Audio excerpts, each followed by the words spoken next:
to begin with, I wanted to introduce the topic first. That is, today, Dr. Vahab Malick is the speaker of the evening, and he is going to speak on a very, very essential topic, I feel. It is the red signals in the daily practice. Okay, that there is one saying that one of the best way to solve any problem is to first know that there is a problem. So when we look at any issue, when we look at any situation, or when you look at any disease, sometimes we flow into a season of thoughts which reveals us. Sometimes we may get into touch with certain facts that it is right. Sometimes we may be carried away by the information because of the empirical nature. We have seen such cases like that. But you know that these red signals are something that we need to concentrate. If you fail to miss one of these red signal, probably that could be a failure on that part. So today I believe that this is a very informative session that we are going to have. So I expect all the participants to actually help us in muting their audio as the session starts. And today now I take this privilege to welcome Dr. Vahab. Okay, I also have a brief biodata of Dr. Vahab. I would like to introduce Dr. Vahab to the gathering here. So he is, as I already said, he is very young, dynamic, and he is already recognized as a very distinguished speaker. He completed his undergraduation and post-graduation from Government Homoeopathic Medical College, Calicut. His subject of specialty during post-graduation is Materia Medica, with a gold medal to his credential list in the subject of Materia Medica. Presently, he is working as a medical officer in Nariparamba, that is Malappuram district. And yeah, there is a government medical officer in the Department of Homeopathy, Kerala. He was the ex-chairman of Sahya, School of Artistic Homeopathy for Youngsters and Adults. He is also a faculty in task team of Sahya. He also served as a state assessor of KASH, K-A-S-H, that is Kerala Accreditation Standards for Hospitals. That is from an initiative from Kerala Ayush Department to improve the quality standards of homeopathic hospitals or all Ayush hospitals. So, Dr. Vahab Malick is also a guest lecturer in the Homeopathic Medical College, Calicut, Government Homeopathic Medical College. So with these few words of introduction, I would welcome Dr. Vahab Malick. Good evening and a warm welcome to you, Dr. Vahab. The session is open to you. Kindly take over. Thank you very much, sir, for your kind words. Can I share my? Please, sir. Yes.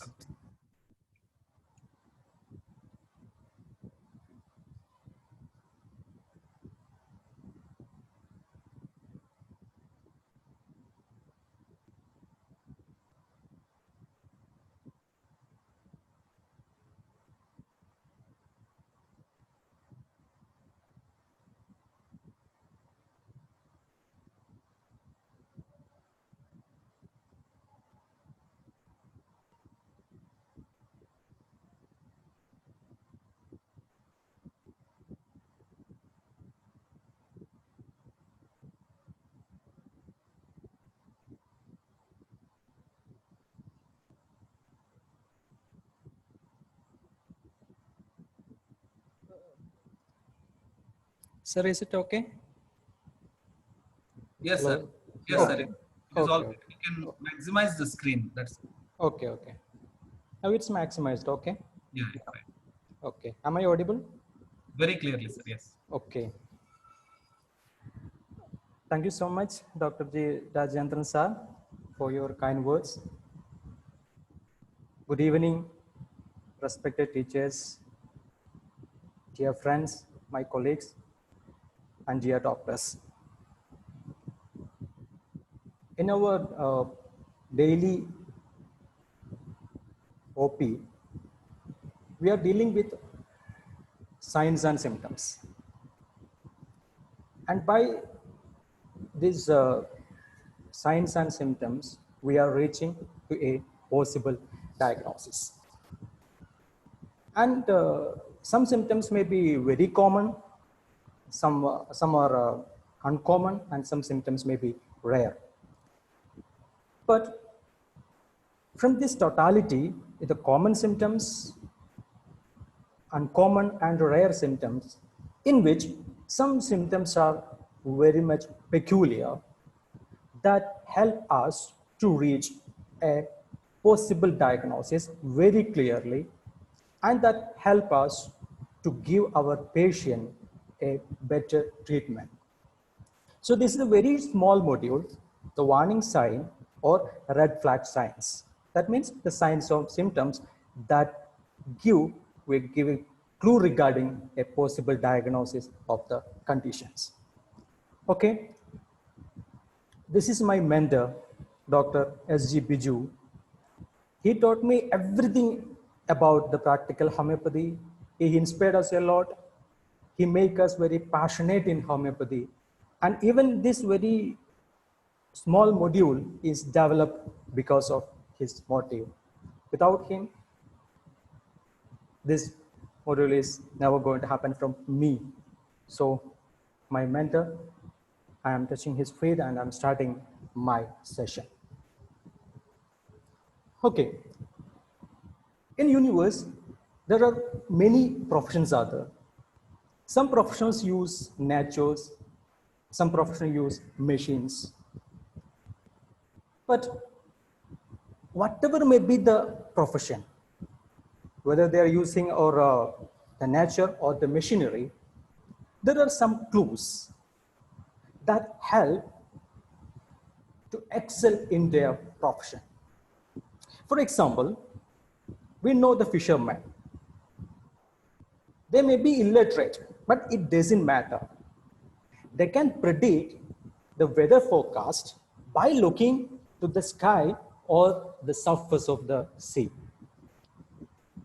Because that knowledge is acquired by their experiences, and some may be transferred through generations, and the same transferred informations may be updated yearly or by generations. So this clue, I'm using the word nature's clue, and this nature's clue help all the professionals to act timely, accurately, and wisely. And similarly, in our professions, we are dealing with signs and symptoms of patients, right? That means all the clue regarding the diagnosis of our patient is depending on the signs and symptoms of our patient. That means nature is giving a clue by the signs and symptoms that what is the type of pathology is going on in that patient, or the possible pathology that may happen in the future. That is the nature's clue. Like all other professions, this nature's clue is also seen in or present in our profession, and that is a red flag signs. Okay, and this session, I want to say something that there is nothing new in this module, nothing new. It's only a reminding to you, only a reminding that there are some areas or some symptoms that should be cautious. Okay, so I want to communicate with you. I request you to communicate with me by using the chat box. I have a simple question to you. What's your priority while dealing with your patient? Whether it is the safety or the accuracy of the diagnosis. Please respond.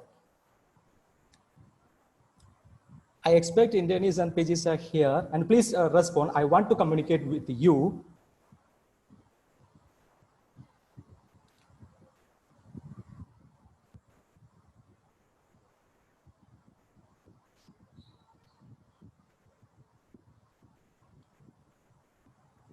Dr. Rajendra sir, I can't see the chat. Can you please prompt it?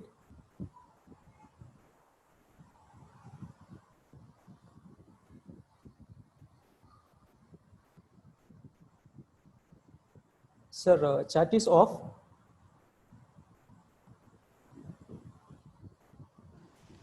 No, sir, chat is on.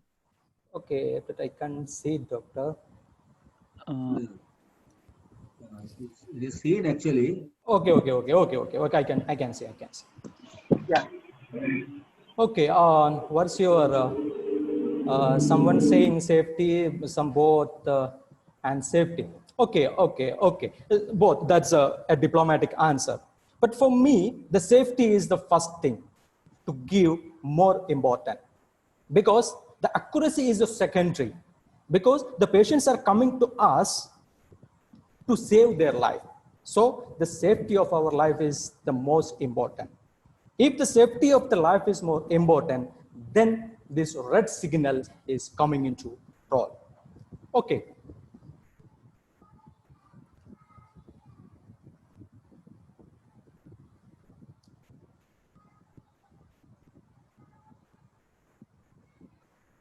Okay. So red flag symptoms and signs that raise a suspicion of a possible presence of a serious disease that I already said. That is a red sign, maybe a sign or a symptom that raise a suspicion of a possible presence of a serious disease. And at the same time, I want to give a caution that the presence of the red flag may not prove that there is a sinister disease. And at the same time, their absence doesn't mean it is not there. It's a caution. We know that biology is a science of exception. So the medicine is also a science of exceptions. Okay, so it should be in your mind. Okay, the red flag signs are not 100% confirmatory, or it may not prove is always, may not always prove that a sinister disease is going on. It's a caution, just be in your mind. Okay. So what is the importance of red flag signs? Okay, so it's simple. The first thing is it helps the early identification and diagnosis of health problem. Okay, by seeing the signs and symptoms, it helps identify to a possible pathology. And by analyzing the importance of that signs and symptom, we can provide the early treatment. So we can provide a early treatment. And by we can reduce or decrease the morbidity and mortality. That's why I said in the first slide, the safety of our patient is most important. Okay. And in general, there are two types of red signals. The one is general and another one is specific. From the name itself, it's self-explanatory. The general means some general symptoms. For example, unexplained weight loss. We know that the unexplained weight loss is signs and or maybe an indications of any chronic infections or any malignancy. But we can get a clue regarding where the exact organ is. That is about the general red flag signs. Unexplained weight loss, it may indicate an infections or a malignancy. Okay, and the specific one means a specific red signal that give an exact clue regarding the organ or the organ system by which we can predict the pathology and a possible diagnosis. So in this very short module, we are dealing with specific red flag signs. Okay, we can enter to our topic. Okay, and this is known as the saddle anesthesia. That means the patient may present to us and they say that they have the numbness. They may use the term numbness. Here, the numbness area in the buttock, in the perineum, and in the inner side of the thigh. Here, I want to add something more, that our patient may use the term numbness in the back. Okay, but for us, back means the lumbosacral region. But the patient using the back as his buttock. Okay, so in every cases, it is a good practice to identify or to spot where the exact location of the patient suffering. One of my guru always said, never believe your patient prima facie. Because if you believe in your patient prima facie, they may mislead the case and lead to a wrong diagnosis. Instead, whatever may be the signs and symptom, we should inquire about the exact location or anatomical locations and the pathology. Okay, so here the saddle anesthesia. The patient is saying that he has or she has a numbness in the buttock or the perineum and in the inner side of the thigh. Okay, what's some possible diagnosis? Please comment. What's the possible diagnosis, my dear doctors? What doctors? Okay, it is Coda equina syndrome. It is Coda equina syndrome. Okay, so it's important to identify the Coda equina syndrome by seeing the saddle anesthesia, because we know that the numbness is a common geriatric problem. So when a patient is coming to us present as a numbness, and we are just taking the case and giving some common medicine that covering numbness, we are causing the morbidity to the patient, because if the Coda equina syndrome is increasing, if it means the compressions of the lower part of the spinal cord. If it is a compression is increasing, that lead to the morbidity like complete loss of the bladder functions, right? Okay, if we are able to identify by the saddle anesthesia, that's why we are saving a patient's life by reducing its mortality and morbidity. Okay, so then the next time onwards, if a patient is saying a saddle anesthesia, you should ask about whether your patient have a bilateral radiculopathy or any progressive neurological deficit in the leg or any motor or any bladder dysfunctions. Okay, if these symptoms are there in your patient, that's confirmed that your patient have the Coda equina syndrome. Okay, I think you are clear. Okay, that's about saddle anesthesia.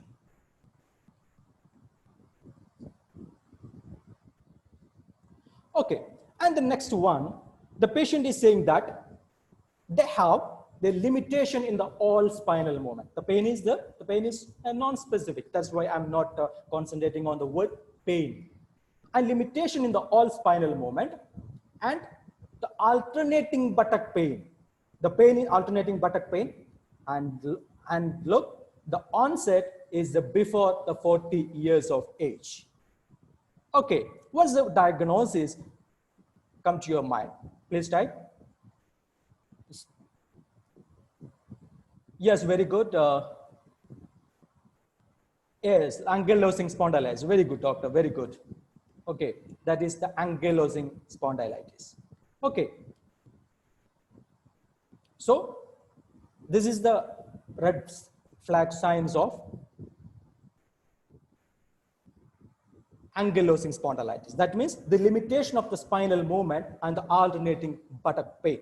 Okay, and here I want to add one more symptom that's not relating with ankylosing spondylitis. We know that nowadays the malignancy is somewhat common.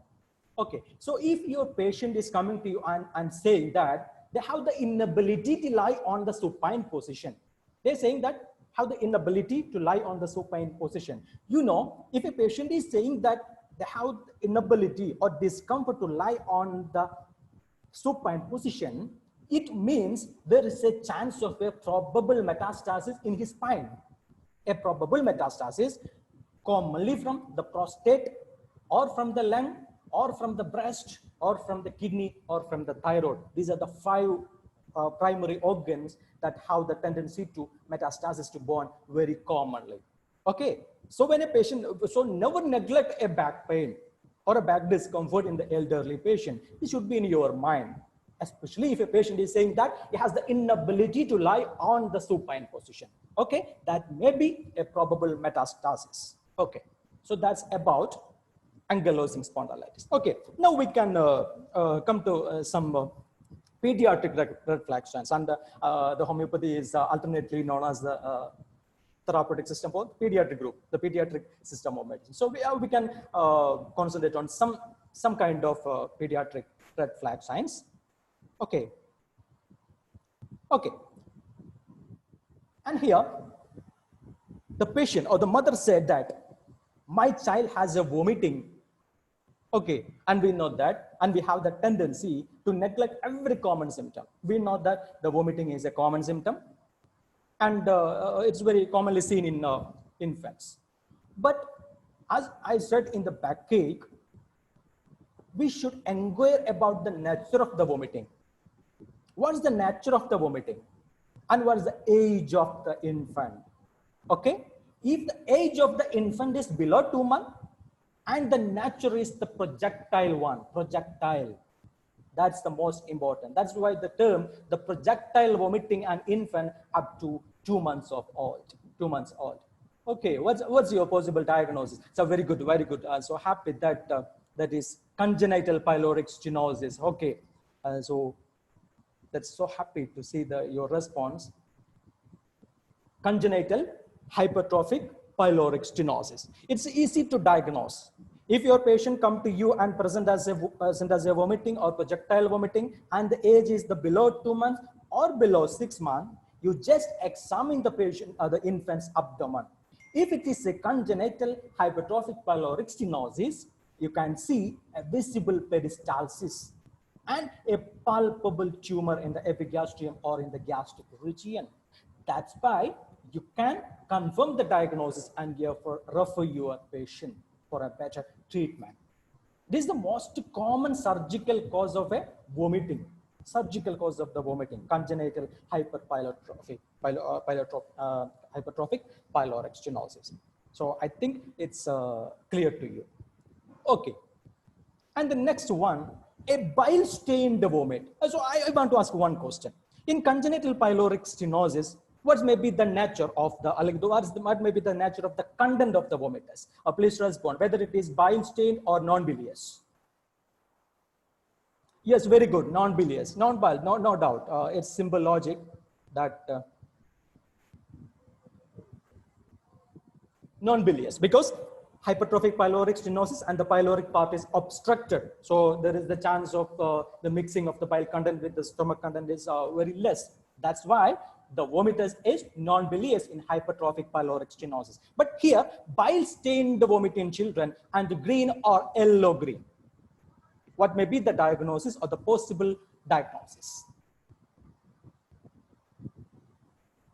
Bile duct atresia, maybe pancreatic tumors. That's a good logic. That's the one thing. That's obstruction. That is the most common cause is the intestinal obstruction. Okay, anything that may be causing obstruction distal to the intestine, that may cause a bile-stained vomitus. Okay, so it's a red signal if a bile-stained or green, yellow-green vomiting is seen in your patient, that is intestinal obstruction. Okay, that's good. Okay, and here, and we can come to the head circumference. And your patient, your patient mother is saying that my baby's head circumference is increasing day by day. What is the possible diagnosis?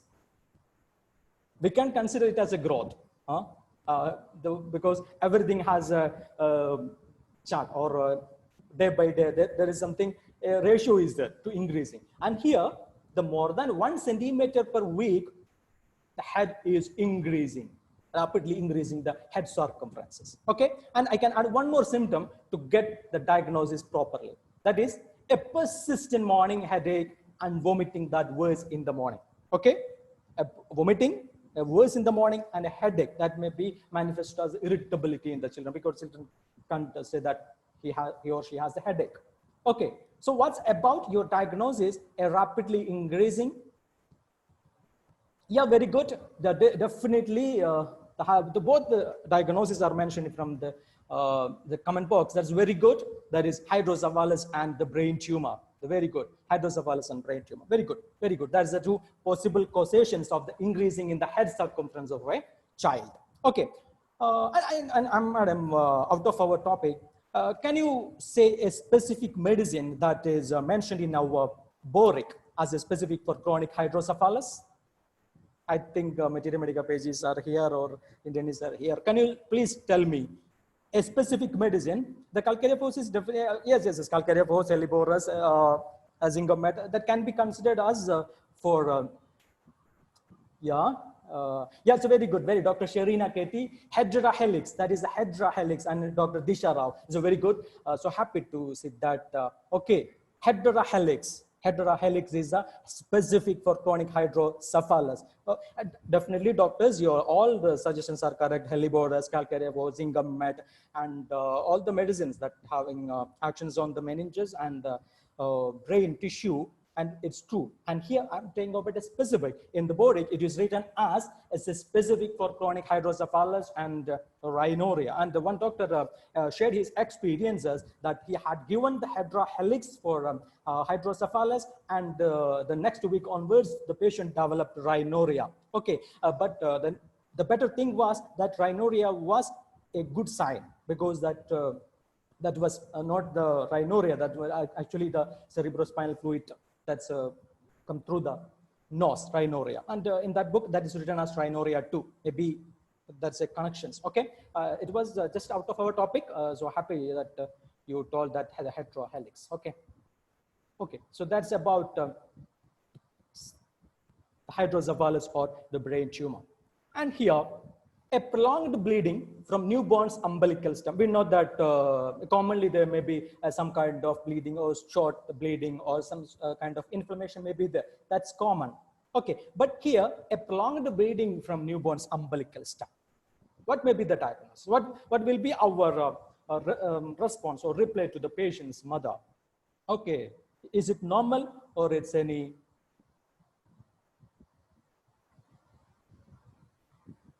abnormal thing?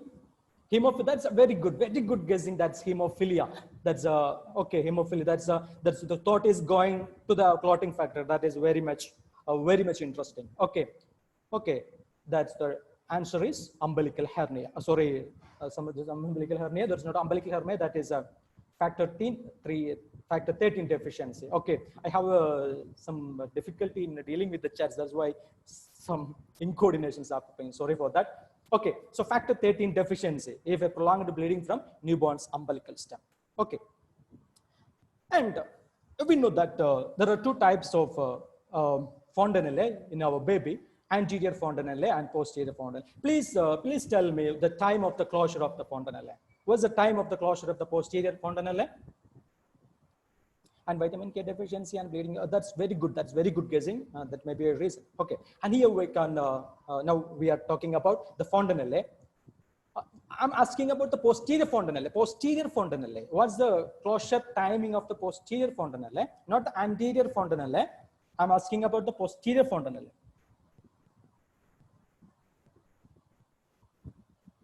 What's the time of the posterior fontanelle?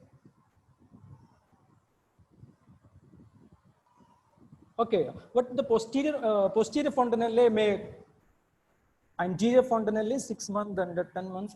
Anterior fontanelle, yeah, that's correct. Anterior fontanelle closed by from 9 months to 18 months. That's yes, that's correct. That's correct. From Redmi, I think it's the name of the phone, not the name of the doctor. Okay, 9 to 18 months. That's the correct one. That's the correct anterior fontanelle closure by 9 to 18 months. My question is when the posterior fontanelle closing. What's the time? Yes, that's correct. From Dr. Nishala Kane. That's very good. Congrats, doctor. That is 1 to 2 months. Okay, the first fontanelle to closure is posterior fontanelle 1 to 2 months. Here, what may be the diagnosis of a Strungen fontanelle? If you examine the fontanelle, you can see that the fontanelle is Strungen. What it means? What it means in your patient that you can see that your fontanelle is Strungen. What it means? Come on, please. What's coming into your mind by? Yes, that's very good. The dehydration. That's one thing. Yes, very good, very good, very good. That's dehydration. Dehydrations or yeah, correct. Yeah, fantastic. Dehydrations or malnutrition. Okay, dehydration or malnutrition is the result the Strungen fontanelle. So what's causing a bulging fontanelle? That you can guess very easily. That's a non-specific. CS of lows, okay, maybe bulging fontanelle. What's increased intraretinal pressure? That's a good one. That's a good thing. Okay, it's a non-specific. It's a non-specific diagnosis actually. Okay, that the bulging fontanelle, that is brain infections. Okay, and as you said, the increased intraretinal pressure may cause it. Okay, so it's a non-specific. The Strungen fontanelle and bulging fontanelle. If you are seeing a Strungen fontanelle, that is a dehydration or malnutrition. If a bulging fontanelle, that is brain infection. That should be keep in your mind. Okay, and your patient, your child, they have a struggling to feed or cry. A struggling to feed or cry. What may be your diagnosis? And it's a common too. Struggling to feed or is a common. I am asking about a common conditions that result in a struggling to feed or cry in children, especially below the 8 or 6 month. Cleft palate, nose block may result. I'm asking about a pathogenesis. Nose block or yes, definitely a respiratory complaint. Which is that complaint? Which is that diagnostic? I want that specific diagnosis. Yeah, nasal obstruction may cause. Okay, but we can consider as a yes, group may cause, meningitis may cause, and polyp. Okay, adenosis. Okay, I'm asking. I'm telling about the below 8 month or 6 month. Okay, is a respiratory. So just guess. You can guess now. Respiratory. Pneumonia may cause. That definitely cause asthma. And the condition is you all are right. All your possible provisional diagnosis are correct, and it is the bronchiolitis. Okay, bronchiolitis. Okay, the bronchiolitis actually it's a self-limiting disease and seen especially in a younger that's infant age group and with a high fever or tachycardia and tachypnea, some kind of that similar signs and symptoms of pneumonia. Okay, the bronchiolitis. Okay, and here. That's about the pediatric red flag signs. Okay, and there are many flag signs in pediatric age group. Okay, and here we can move further from pediatric to an adult and to general. And here, what you're seeing is a pigmentation, a bronze pigmentation of the skin. What by seeing is this broad pigmentation? What's the possible diagnosis that's coming into your mind? Please comment fast.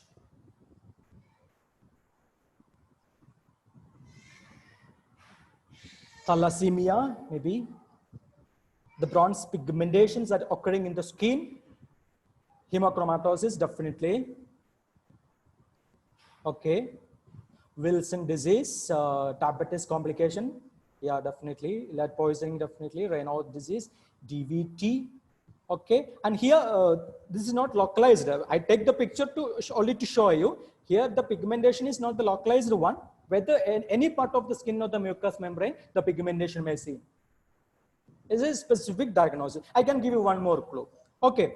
Yes, very good, Dr. Shamsad. Dr. Shamsad, that is Addison disease. And Dr. Sathan, Addison is very good. Congrats. That is the diagnosis is Addison disease. We know Addison disease, the adrenocortical insufficiency. So what happened in adrenocortical insufficiency? ACTH may increase, and by this ACTH stimulation, the melanocyte productions may increase.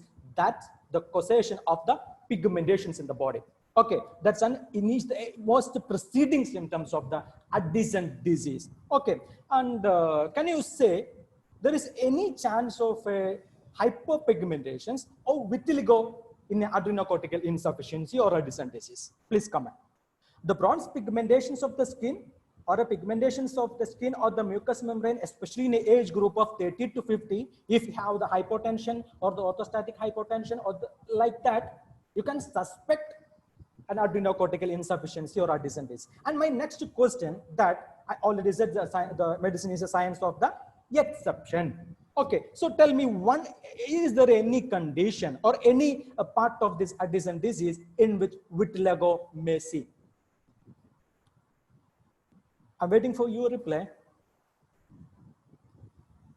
Or tell me whether vitiligo is not possible in Addison disease. Vitiligo or hypopigmentation is not possible in Addison disease.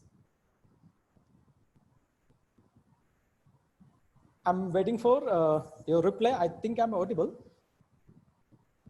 Hello? Okay. Yes, yeah, okay. So yes, possible. Dr. Kalaram is saying that is possible. Okay, and tell me then what's in which type of the Addison disease that's possible? Why that Addison or hypopigmentation is happening? Yes, very good, Dr. Shubham and Kolekar. I'm so happy that so many congrats, Dr. Shubham and Kolekar. So very good. And yes, that is the autoimmune idiopathic. Okay, the idiopathic autoimmune Addison disease may cause vitiligo. Why? in idiopathic autoimmune vasculitis, there may be an autoimmune destruction of the melanocyte that may be a result in the cause the vitiligo. Okay, so that's about the Addison disease. Okay, so so just remember, an Addison disease, this bronze pigmentation of skin precedes all other cardinal symptoms of Addison disease. Okay, and here this is the harmonious hemianopsia. That means can see only the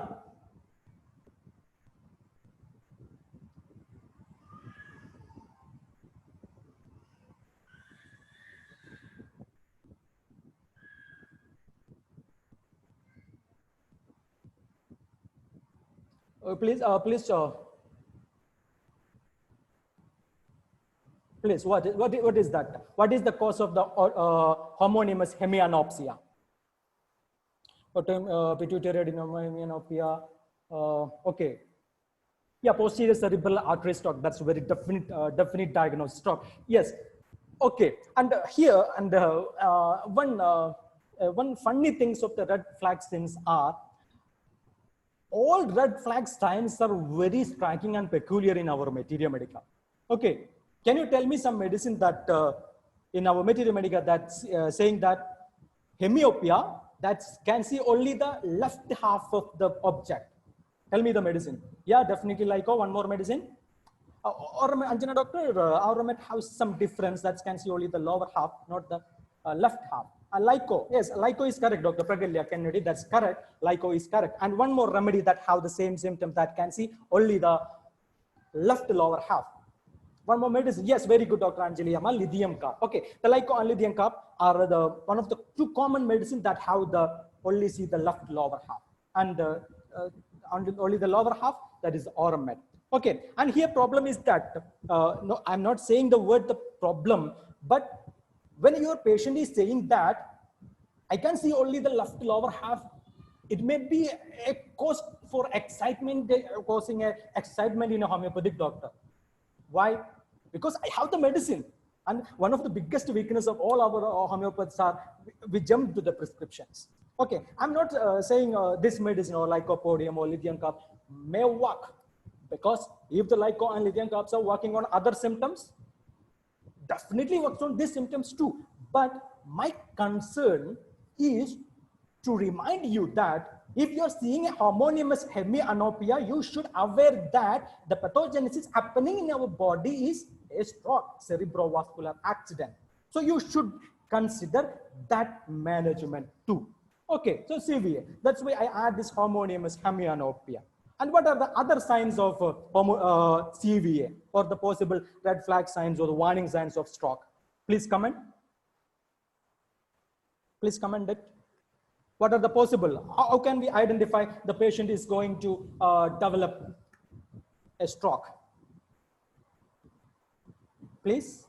It's very simple. The unconsciousness, definitely unconsciousness. How can we initially? Dysarthria, definitely.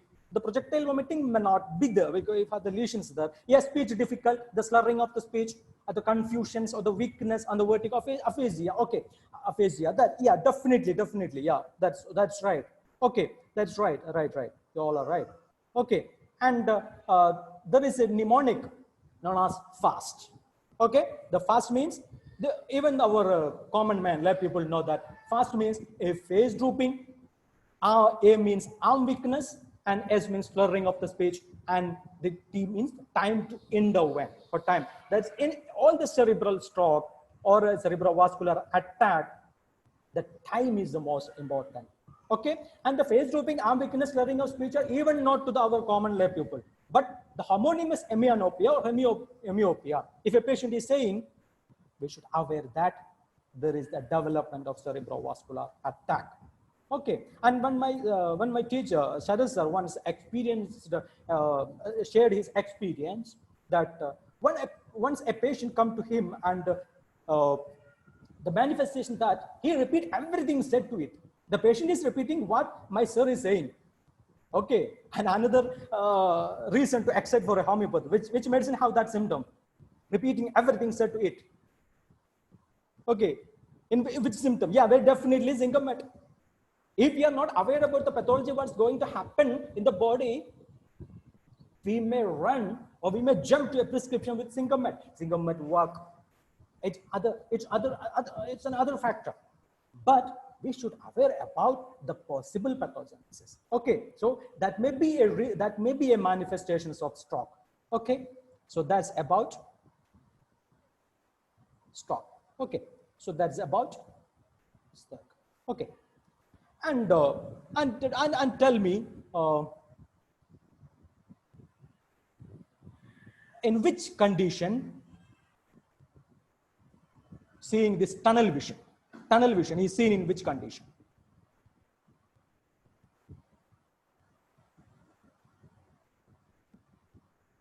Yes, definitely. Dr. Minimal Dajjanta sir, everybody is saying yes. Don't doubt the glaucoma. Glaucoma. Yes, definitely glaucoma. Okay. The glaucoma. Okay, this is the tunnel vision. We know a normal field of vision. If you are seeing a plant, we can see the entire area. But if you have a glaucoma, we have the tunnel vision. Okay, tunnel vision. So if a patient is saying that he has the kind of that vision as like through a tunnel, is seeing through a tunnel, that means a sign of glaucoma. Okay, so very good.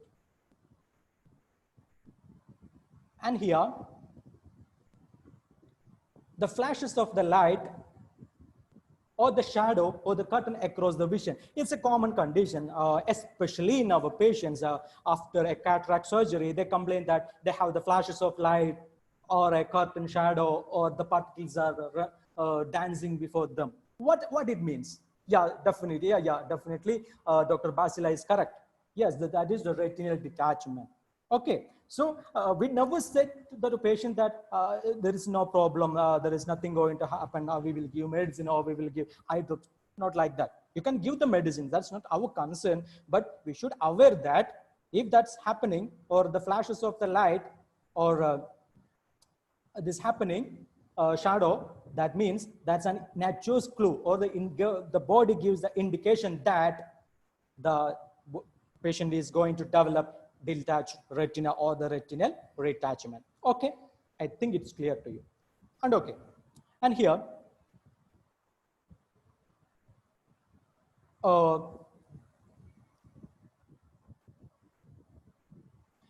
cramping colicky pain in the left lower abdominal quadrant. Okay, which is the condition? Yeah, very good. Yeah, I'm so happy that, yeah, Dr. Rajendra sir, diverticulosis, definitely. Please post retina, one second. It's nothing, Dr. Debamar, that is, if there is any, okay, I can show that.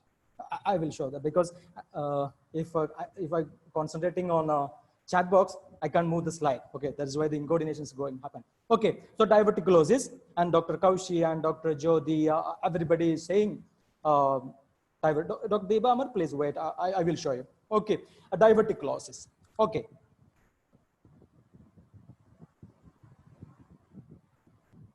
Diverticulosis. Okay. And for others, if others are not aware about the diverticular disease, the diverticulum means some patches that's seen in the colon. Okay, in the colon, and that infected, that's the diverticular disease. Okay, and if that get infected, that's cause diverticular disease or diverticulitis. Okay, and in that which the condition is cramping colicky pain in the left lower abdominal quadrant. Okay, and here one more thing, if and some kind of appendicitis, that may be a referred pain in the left lower quadrant too, that should be in our mind. Okay, and what's about Dr. Debamar? Debamar, this, I think this is the slide you wanted. The flashes of the light or the shadow or the curtain across the vision, that means a detached retina. Okay, especially if your patients after cataract surgery or normal patient, otherwise normal patient, if they have the symptoms like that, there is a chance of a retinal detachment. Okay, that should be in your mind.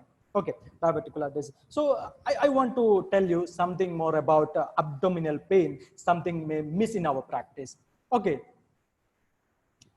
we know about the torsion of the ovary or the torsion of the testis. We know that the pain of the torsion of the ovary and the torsion of the testis is that much acute, excruciating pain, one of the most painful conditions in the body.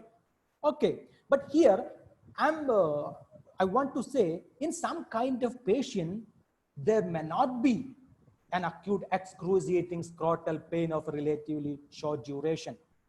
That means a patient with a testicular torsion, just focus, patients with testicular torsion do not always present with acute excruciating scrotal pain.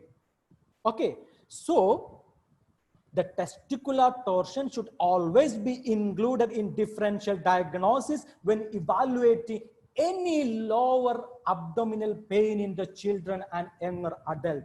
I'm repeating, if you have a younger patient, a children or young adult, and the patient has said that has a lower abdominal pain, never ignore it. Just examine the scrotum and include the testicular torsion as one of the possible diagnoses in your directory. Dear friends, I'm repeating, make this as a custom. Always examine the scrotum for testicular torsion in young males with abdominal, groin or penile pain.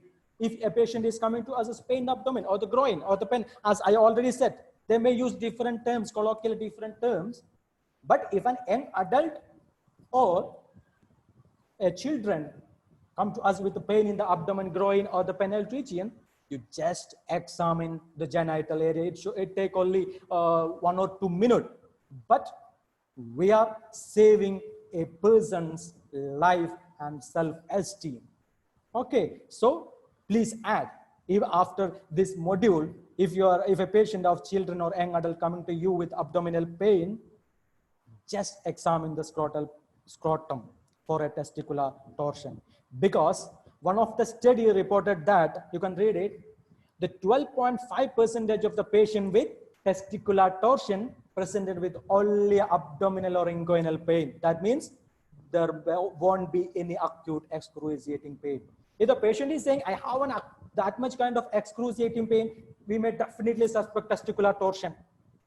But if it's not present, it doesn't exclude the chance of a testicular torsion. So my dear friends, please consider, please add, please examine the scrotum of a patient if an younger or children, young adults are coming with abdominal pain. Okay. And this is a very simple and a very common clinical condition that premenstrual pain decreasing as menstrual flow decrease. Which is that condition?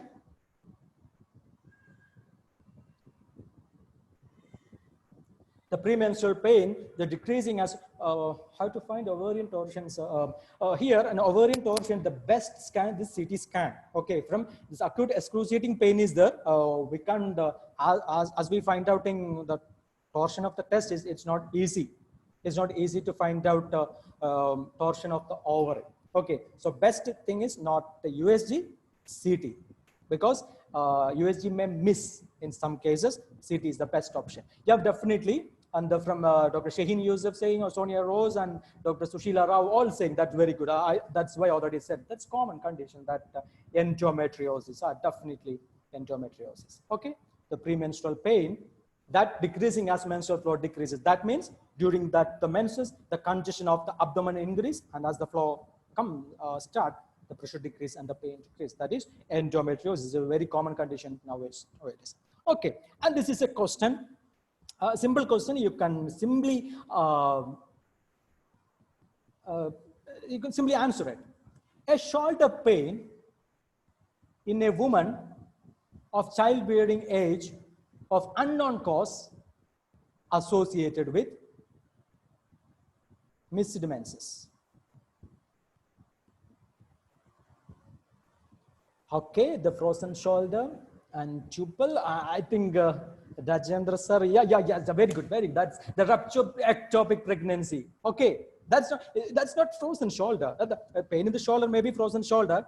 That may not be a red flag sign.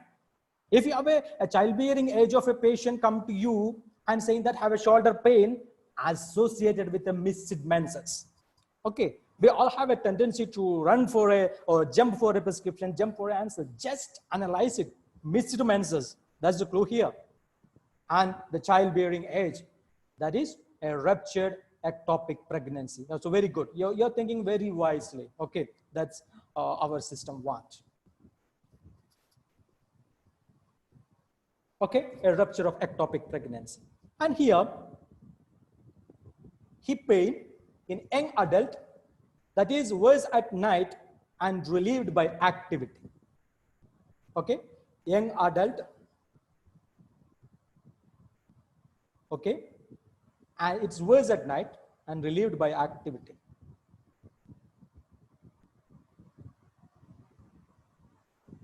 A vascular necrosis.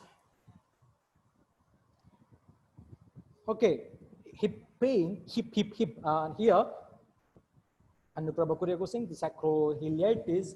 Here the hip pain that is worse at night and relieved by activity, Okay, okay, it's somewhat tough and it's not so common condition too, but it's a red syndrome. Vitamin D deficiency, sciatica is relieved by activity. Okay, here that's the modality is most important. OA, no, some kind of, not OA. Relieved by activity. I can give a clue that that's a neoplasm, not malignant, is a benign condition. Spondylosis and all the sciatica and all may cause the pain, but I think it's not be relieved by the activity. Here the modality is relieved by activity. Okay, and it's lipoma may not cause that kind of pain. May cause pain, right? If any neural compression, but osteochondroma, osteoblastoma, and osteosarcoma is a benign condition, osteochondroma. And here, this is a not so common condition, osteoid osteoma. Okay, this is a benign condition, mainly seen in the femur or in the tibia. That's why the pain is most commonly seen in the hip. Okay, and you just remember that modality. The pain was at night and relieved by the activity. Okay, especially in the young adult, it's a benign tumor, not malignant. Okay, that's about osteoid osteoma. Yeah, that's interesting thing.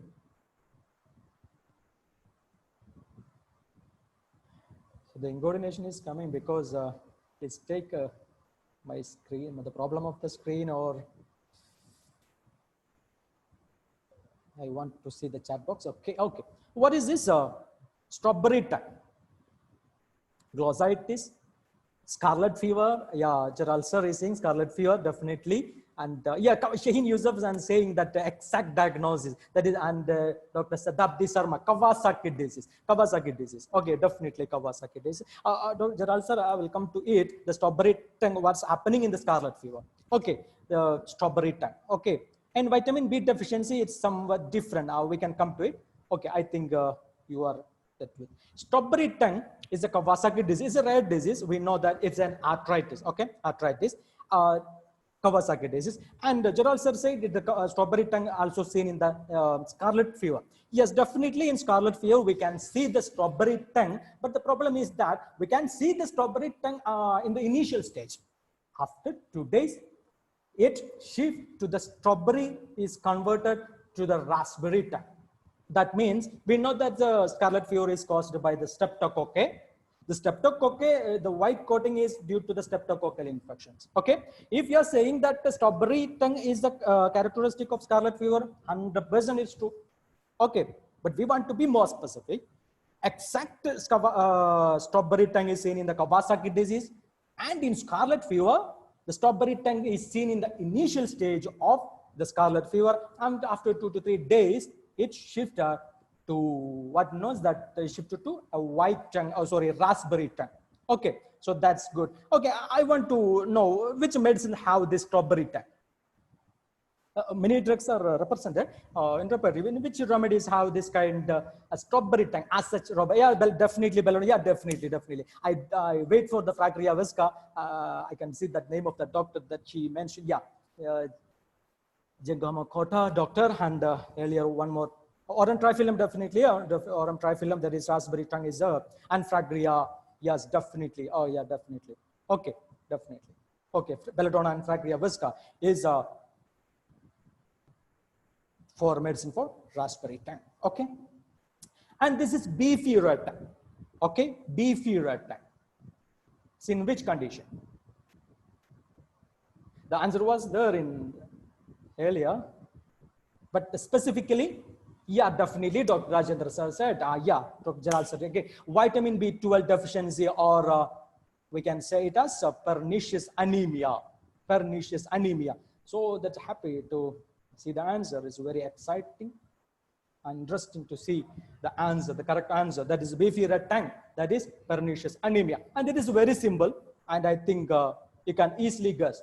The orange eyes or the bilateral conjunctival suffusion, in which condition? In which condition, by seeing the orange eye or a bilateral conjunctival suffusion is a common epidemic even nowadays.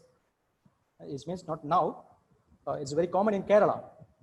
Orange eyes, obstructive jaundice. I'm not asking about a, no, jaundice and is a symptom. Jaundice is a symptom. I'm asking about hepatitis maybe and the means. Yes, it's very easy. Dr. Shamsad said it, and Dr. Anandu Krishna and Dr. Asha. Yeah, everybody will come to that. Yes, that's it. Yeah, leptospirosis. Okay, leptospirosis. Definitely leptospirosis. So if you're seeing, especially in after a rain or after a flood, the leptospirosis is very common in our Kerala. Okay, so that's about leptospirosis. Then that is called spider angioma. See, in which condition? When a patient is come to us and we are seeing spider angioma, what may be the probable diagnosis, or what is your thinking? What's happening in your body? Hepatitis or liver failure, that's very good. Liver failure, liver cirrhosis, and yes, just that's I want. You spotted the liver as the pathology. A portal hypertension, definitely in esophageal varices, there may be spider angioma, hepatic encephalopathy, liver portal hypertension, definitely. Yeah, everybody is coming, spotted the liver as the site of the pathogenesis. Yeah, right. Spider angioma, if there is any pressure symptom, right? Okay, that's a physiological condition. We are talking about a pathology. Okay, so spider angioma is happening.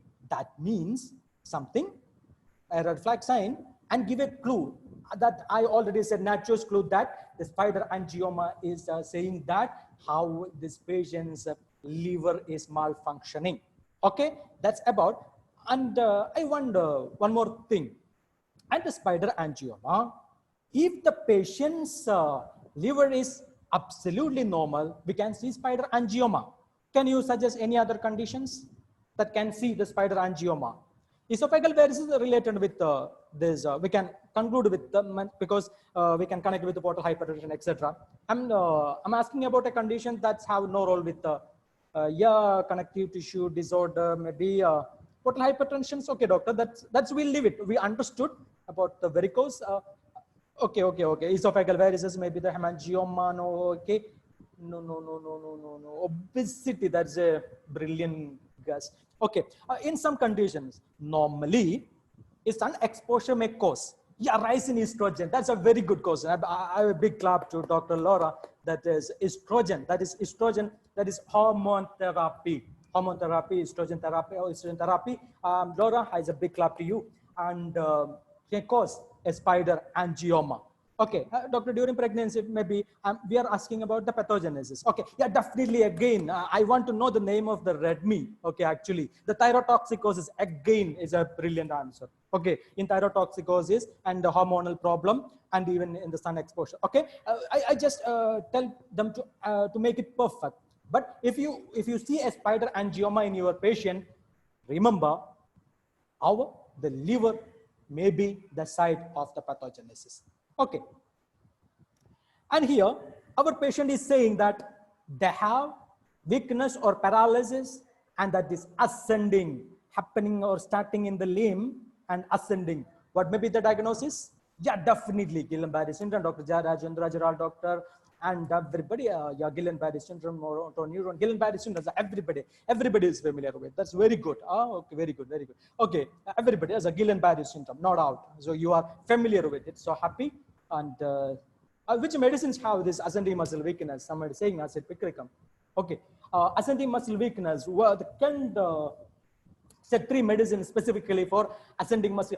Who's saying Dr. Pagalia, Ledum? What's happening in Ledum?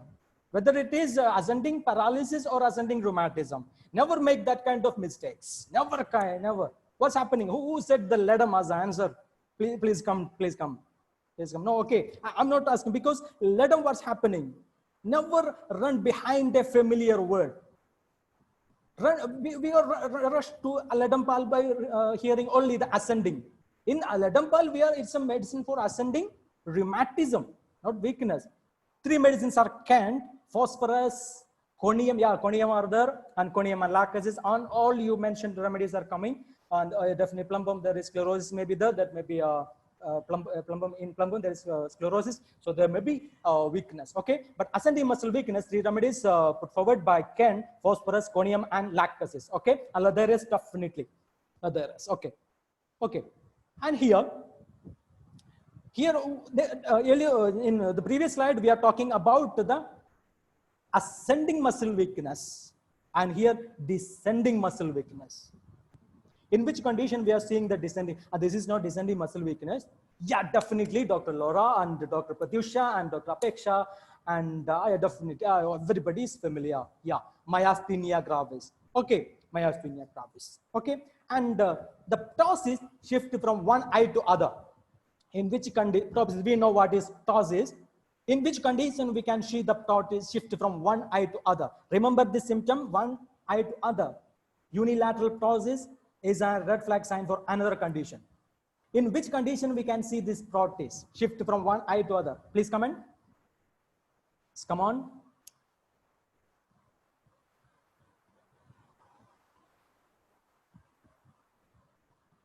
Okay, it's same. It's myasthenia gravis. Okay, it's a symptoms of again it's a symptoms of myasthenia gravis. Dr. Rajendra sir, little confused. No need to be confused. Be cautious. Okay, okay, myasthenia gravis. Okay, causes shift from one eye to other and descending muscle weakness. Okay. Dystrophy. Yeah, plutonium. Dr. Chinegamakota sir saying the plutonium nitricum for ptosis and descending muscle weakness and dystrophy. So there's a medicine for myasthenia gravis, plutonium and nitricum. Okay, thank you so much, sir. It's new to me. Thank you so much. Okay, this is very simple. It's very simple even in our graduation time. Postcoital bleeding. Red flag sign for? I think this may jam. Oh yeah, carcinoma. Oh, you ovarian CA? No. Yeah, cervical. No, cervical. Okay, cervix. Okay, don't run for a diagnosis, huh? Don't run to tag. Don't jump to a tag. Yeah, cervical CA. It's very simple. Okay, you answered all the tough like myasthenia gravis, Guillain-Barré syndrome, and the post.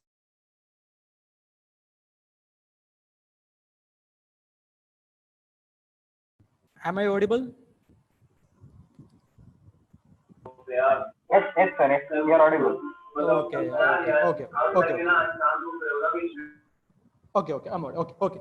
Okay. Postcoital bleeding. Okay, CSOVX. And a painless gross hematuria. Okay, CSOVX. Okay, remember it. Never forget it. Postcoital bleeding, that's maybe an indication of a cervical cancer. Now, the painless gross hematuria. Hematuria is a common symptom. Okay, right? And if it is painless, you may neglect it, and also the patient. Never. Yeah, definitely. See a bladder. Can you tell me the correct pathogenesis, correct pathological term of that CA bladder? Which CA? Dr. Jyoti sir is correct. It is CA bladder, definitely.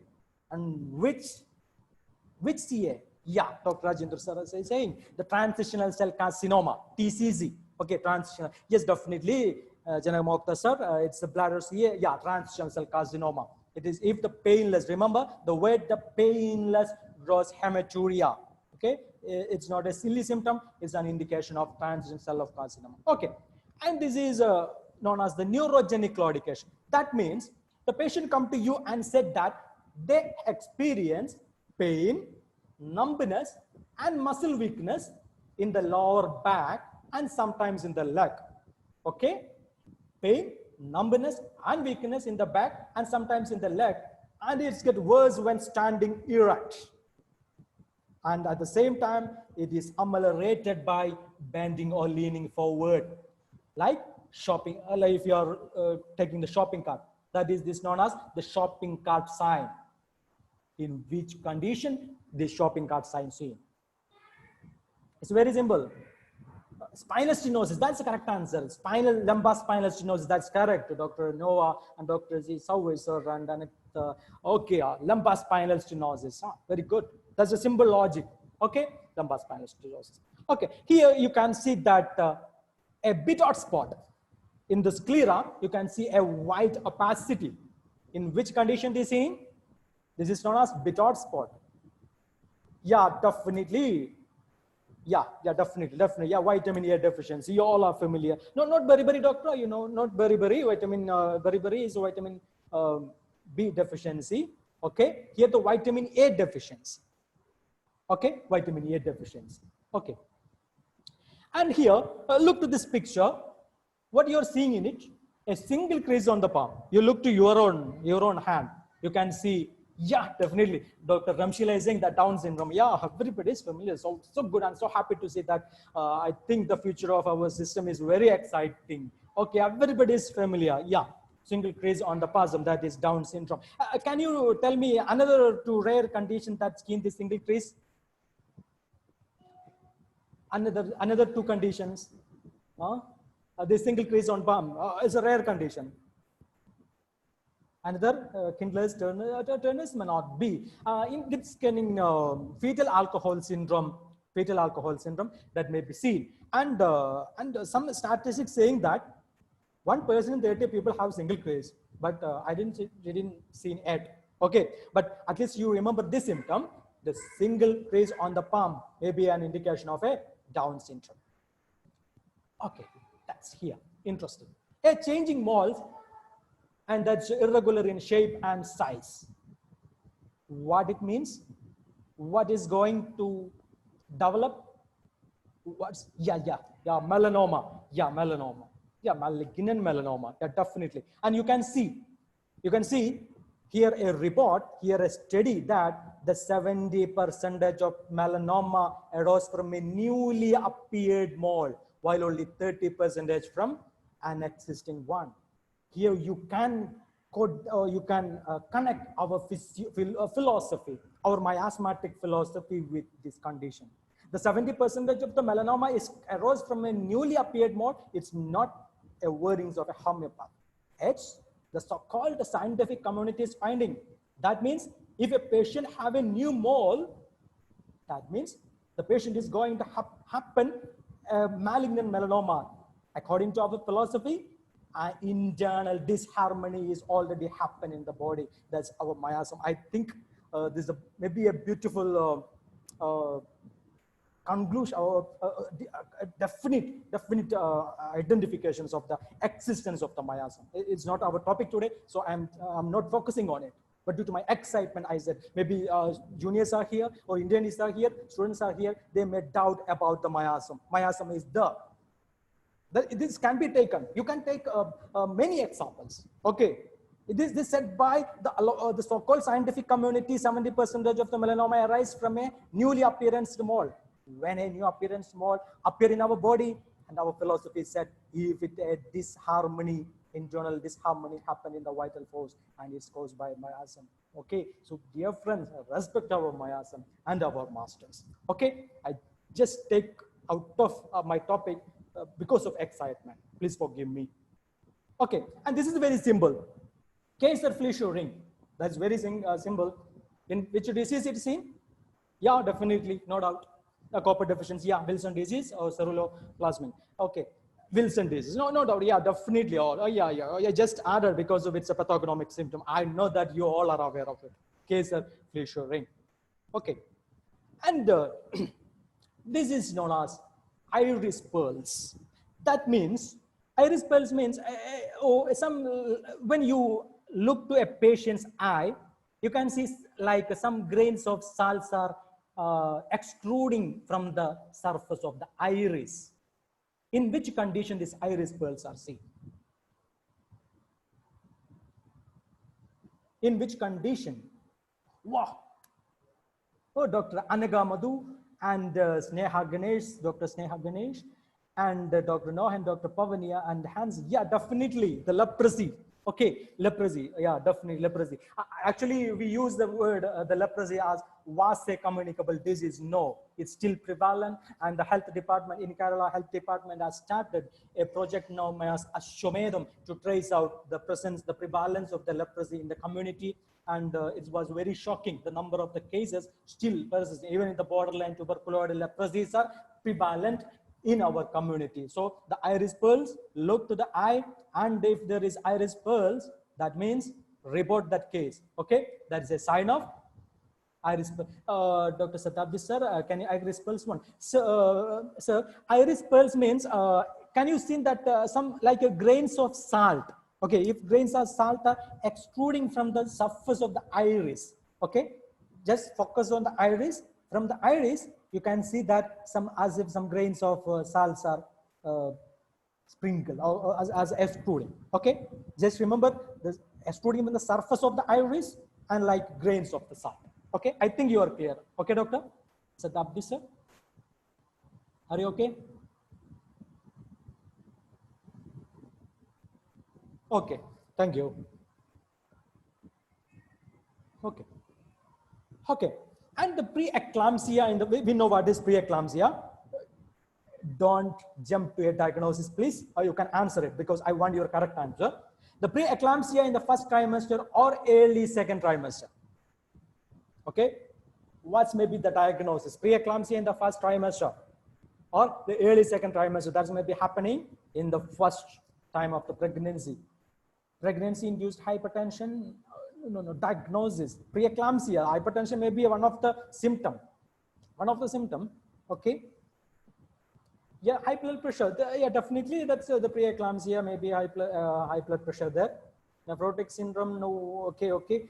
Come on, you just think about diabetes mellitus, incompatibility is happening in the first 3 months. Okay, first 3 months. Choriocarcinoma, yeah, choriocarcinoma, and thyrotoxicosis. It is hydatidiform. Okay, hydatidiform. Okay, hydatidiform. The choriocarcinoma, and okay, the preeclampsia in the first trimester. Hydatidiform.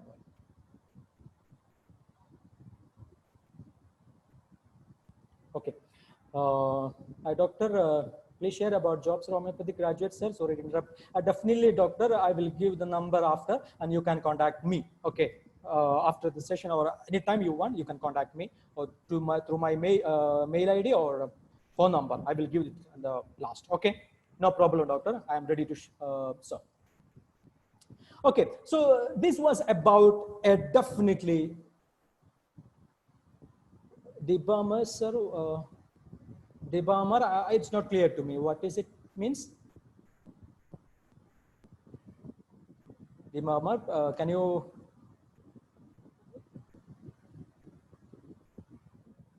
HC, hydatidiform mold. Hydatidiform mold. Okay. I think it's hydatidiform mold. Okay. Simple. Okay. Okay. Okay. I think you're clear. Okay. Otherwise, you can contact me. Okay. No problem. Okay, so till now we are talking about a red signal. That means 100% confirmatory signs. If any of the symptoms are present in your patient, that means that probable diagnosis is present in that patient. Okay, now we can move to some pointers in our daily clinic. Some point. Okay, okay. This is, we can't call it as a red flag sign. Okay, here only is a pointer. Like I said, is maybe a nature's clue. Okay, if your patient have the gum hypertrophy, what's your conclusion? Satabdi sir, yeah, definitely, Dr. Jidajandan sir. That's a very exciting that answer. Yeah, definitely, gum hypertrophy. That's a leukemia. This is not a red signal. Okay.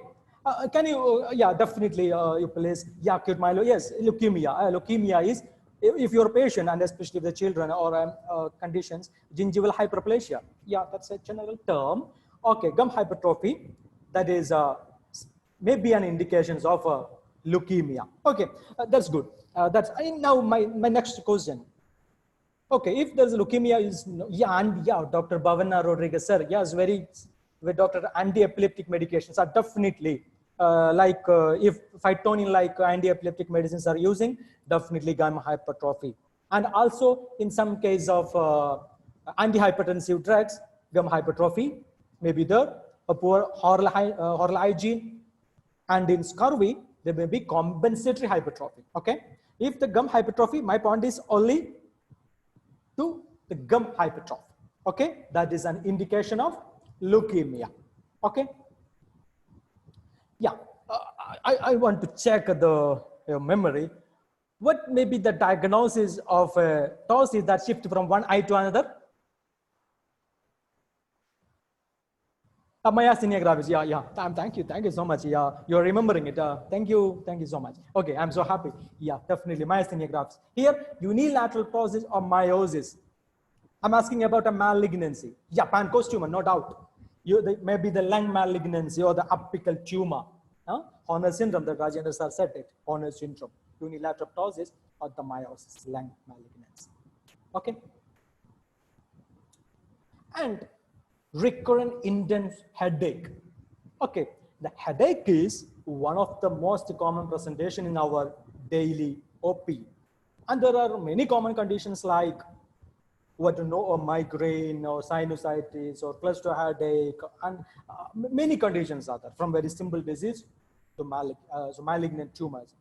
Okay, even brain tumor. Okay, but my question is that a patient is come to you, please understand the context of my explanation. If a patient present with you headache, maybe you are patient, maybe you are non-migraine patient or sinusitis patient or cluster headache patient, okay? Irrespective of that condition, the patient present with the headache and you give medicine. But even after giving the medicine, the headache persists. What may be the diagnosis? Possible. Oh. Cerebrovascular, cerebrovascular thrombosis. I check the eye. Oh, that's right. Okay, good. Intracranial pressure. Yeah, aneurysm. That's something more serious. Intracranial before a stroke. No stroke. No stroke. The patient have recurrent intense headache and is not amenable by your common medicines that he is relieved previous. Yeah, subarachnoid. Yeah, Rajendra sir is saying that is subarachnoid hemorrhage. Kishore Kumar sir is saying yes. Is not so uncommon, my dear friends. Okay, if your patient have a recurrent intense headache, just suspect a subarachnoid hemorrhage. Definitely, we will suspect a subarachnoid hemorrhage if he or she has a trauma. But the trauma is not need for a subarachnoid hemorrhage. If the patient has an unknown aneurysm, it may leak or rupture. That may happen in some kind of the patient. We have to save each and every of the patient, not only the majority of the patient. We have to save every patient, even if this happened in 1 or 2 cases. But they are believing in us. That's why they are coming to our treatment. So it's our duty to be vigilant. Okay, so you've from the, it's very rare, but you should keep in, can't say that it's very rare. It's rare in our OPD, but it's happening in casualty. One of my friend, Dr. Jamal, is MD. Now he's working in the Oman. He has such a experience that in Calicut Medical College, and he has shared it in the FB. You can read it. The patient one lady that 20 or between the 20 and 30 age, present as a headache, nobody cared it. Okay, and Dr. Jamal look and take the CT that was a subarachnoid hemorrhage. Yes, it is enough. Okay, I'm not saying, I said it is not common, but not so uncommon. CT is enough. Okay, you just, if the pain is intense even after your repeated medication, so please keep in your mind. Okay, so that's about subarachnoid hemorrhage. Okay, and the sweating of the infant, especially while feeding. Okay, sweating of the infant is a common thing. Okay, and we may be excited, as we already said, because we have very medicines like calcarea, silicea, and sanicula, tuberculum, mac, etc. Here, but the sweating of the infant, especially while feeding only. What may be the probable diagnosis? What may be a probable diagnosis? What may be the yeah, definitely Dr. Kaleram spotted, yeah, Anusha, Sunny doctor and Mumtaz doctor. Yeah, ASD, that's correct. You spotted it. Yeah, you spotted the organ.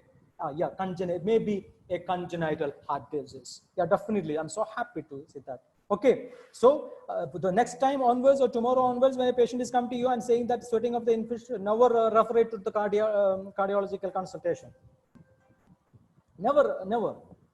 Okay, just as I already said, just interrogate when it happened, whether it is due to the climate or the hot condition or general or only during feeding. If it is only during the feeding, we can suspect a possible congenital heart disease or a heart problem or heart disease.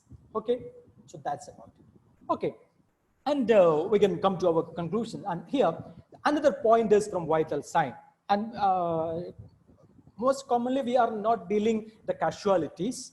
I don't know what's the scenario of the Father Muller College. Maybe I don't know. But if we, it may happen in our life, even our work side. If a casualty may happen, if we are doctors, the layman will bring the patient to us. Okay, so the first thing is to look to the vital sign.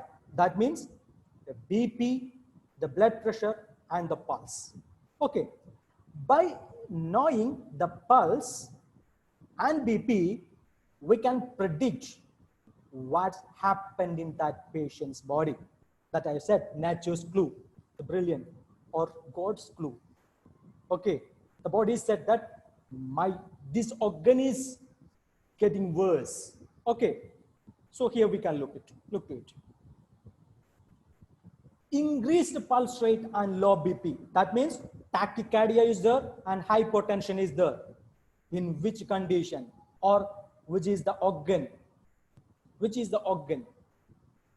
Hypotension shock, urgency shock, definitely maybe hypotension shock. More specifically, tachycardia and hypotension. In which condition that? The heart failure, heart. Everybody is looking to heart. No heart. Not heart, related with heart. Diabetes. No, I'm asking about a casualty.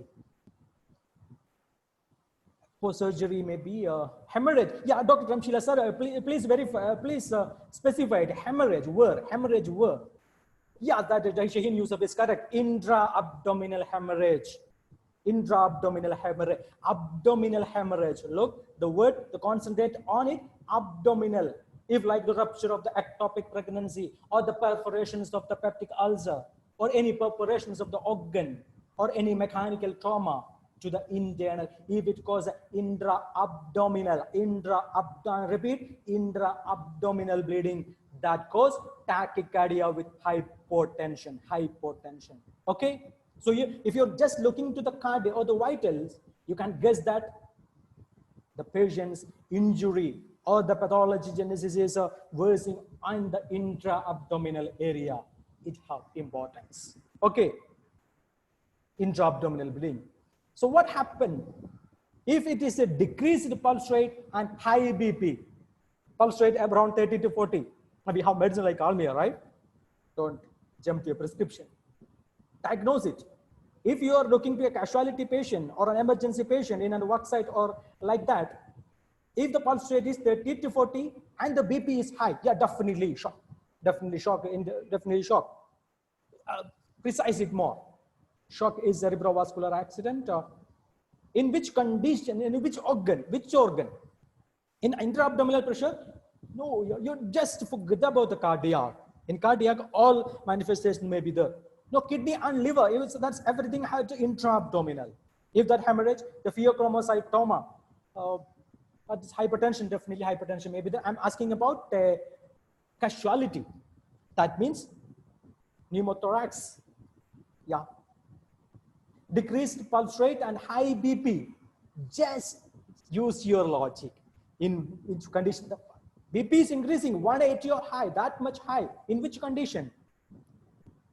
Epilepsy, hypovolemic, yeah, brainstem stroke, poisoning, maybe, yeah, right. I'm asking about a hemorrhage. Where is the splenic rupture? Definitely is an intra-abdominal. Where is the hemorrhage? Where is the hypertension? If hypertension is the cardiac arrest, patient is no more. The decreased pulse rate and intracranial. I'm waiting for that word. Actually, you are talking about all other specific diagnoses. I want a broad name, intracranial. Whether maybe it's a hemorrhage due to hypertension or any tumor,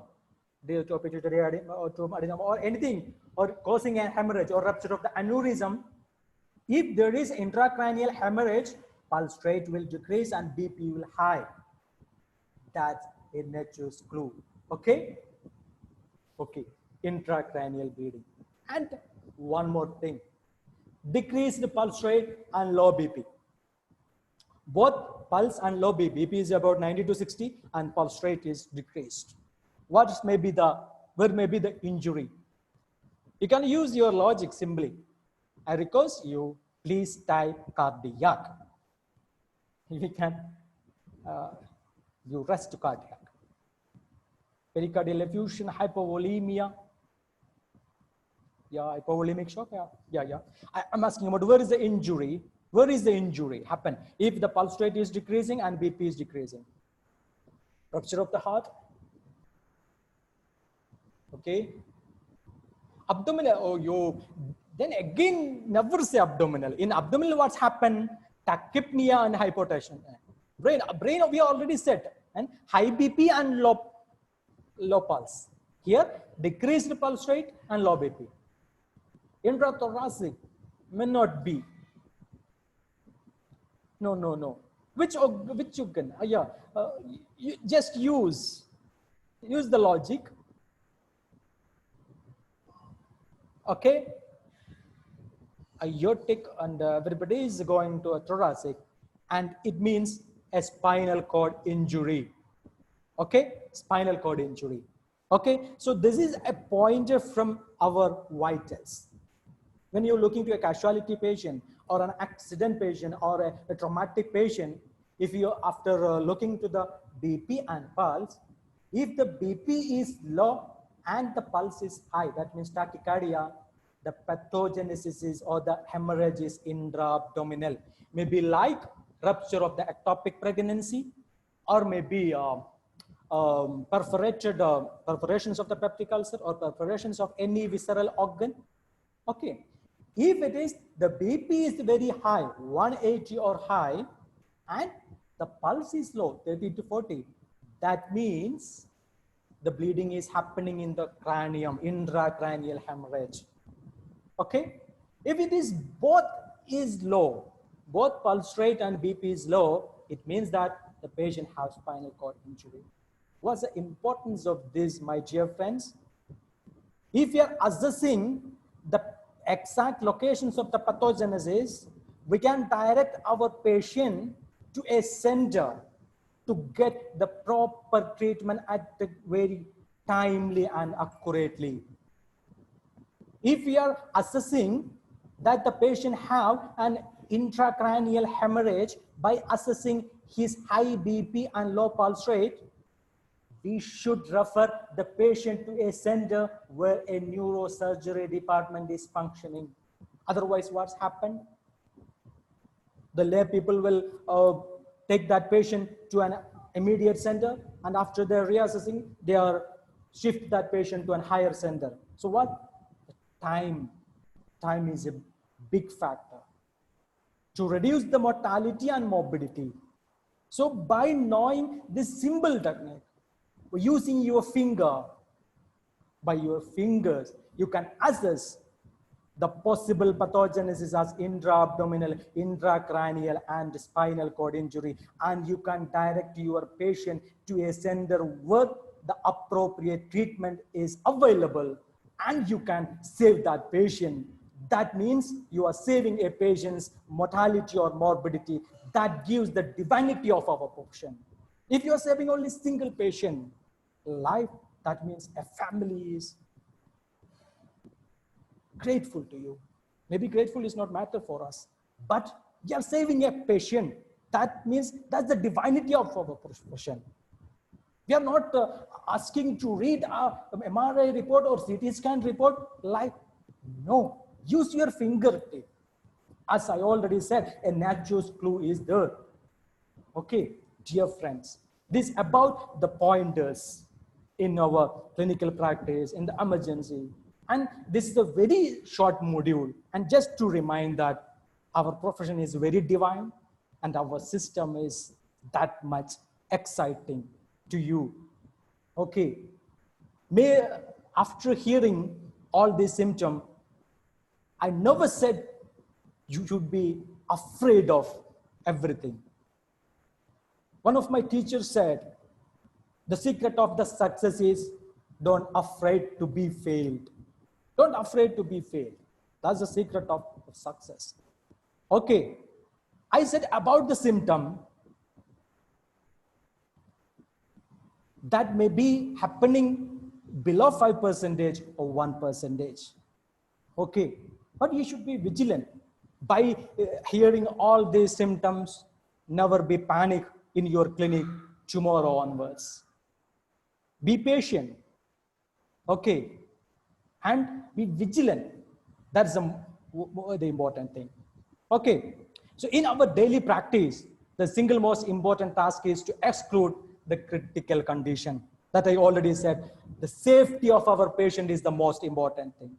Okay, and it is important to trace the pitfall in our practice. You know, our seniors' pitfall in their practice is our experience that using to save the patient. So you should aware, you should be vigilant to avoid that kind of our seniors' pitfall. Again, I'm repeat, you should be vigilant to avoid the same pitfalls that happened in our seniors' life. That's why that clue, nature's clue are transferred to us.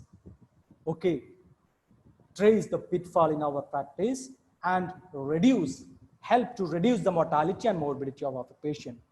Safety of our patient is much important than the accuracy of the diagnosis. Okay, maybe I said the intracranial or intra-abdominal hemorrhage, that may be our limit. Maybe we can't specify whether it is splenic rupture or the perforated uterus or the rupture of the ectopic pregnancy. But it doesn't matter. We spotted it and shifted the patient to the correct center and we saved the patient.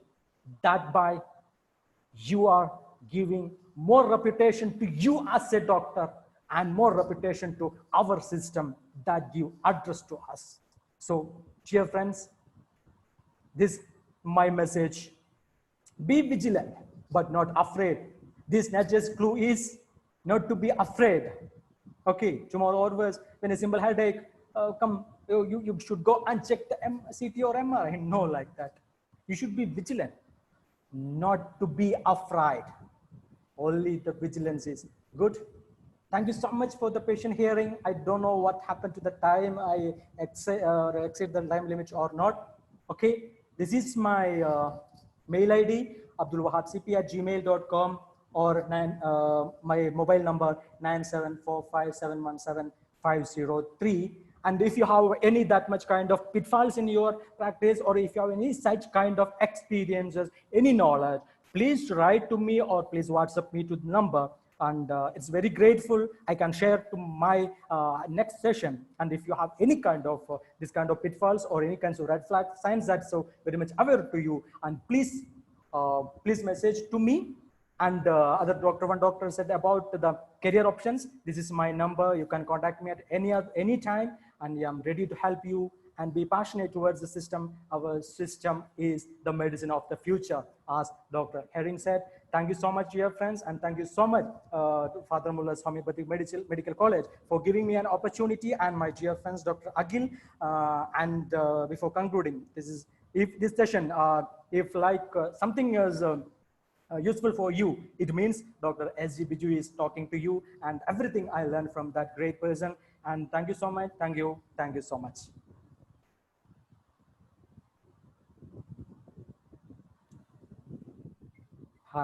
Over to host. Yes, sir. Thank you. You can minimize the screen, sir, now. Sure.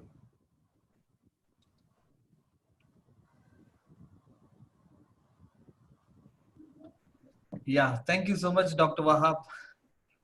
A small update before. There were total 400 plus brains and 40,000 fingers actively participating today. It was a very nice session. The last 1.5 hours was very passionate session, I should call it. Very clear. There was clarity in your words and thoughts, and words were very specifically and nicely chosen, and there was a lot of passion. And now I can understand your achievements are not a surprise. There was a lot of hard work, and also, as you say, Dr. Biju's contribution is greatly in your achievements. And our audience now understand the loss behind your precocious success. There is a general saying, we believe that we agree to disagree. But today we heard another concept that is called we disagree to agree. Initially you said that we don't have to trust everything what the patient says. It is very, very true. In fact, we need not trust, because if you want to help him in a better way, probably that is the best way we can do. Be very cautious, and we need to be vigilant, as you said in the end. So today we have our participants looked like not like flowers in a basket, but they were like flowers in a garland. They were kept together. They were very busy all through, continuously typing. Okay, after a long time, I also felt very eager to participate. I wanted to answer. So it was a great listening to you, Dr. Vahab, and it was a great opportunity for me to introduce you and knowing you. And I would like to continue to have this association with you in the future also. Thank you for coming. Thank you so much. From Father Mullah Homeopathic Medical College, from all the participants, particularly the alumni here. Okay, our principal sir is there. Everybody, many of the staff members are here. From each and every one of the participant here, I wish you all the best, and also hearty thanks to all of you. Yes, sir. And on behalf of the Father Muller Homeopathic Medical College management and everybody from Father Muller's, I thank each and every participant who is present here today, and we wish to see you tomorrow. Tomorrow 7:30 we have another session. This is actually a 30 days program. It is not just one day. 30 days continuously. Every day we have, Sunday we have 2 sessions, one in the evening, one in the night. So we wish to see you continuously. So thank you, and have a very good night, all of you.